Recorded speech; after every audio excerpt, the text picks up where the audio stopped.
Merhaba, ben Zeynep BT Atak takımından Zeynep Amaran. Bugün 30 Mayıs Cuma, hidrojen sistemleri ile birlikteyiz. Burada bir 15 barlık tüpümüz var. Şu an içine tahmini 8-9 bar olduğunu düşünüyoruz.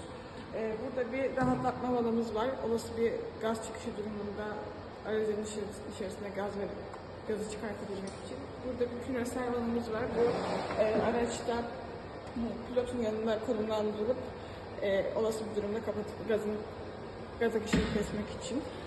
Burada bir regülatörümüz var. Regülatörümüz şu an 0.5 barda çalışıyor. Devamında da bir alev kapanımız var. Gazın olası bir geri tepme riskine karşı bulunuyor.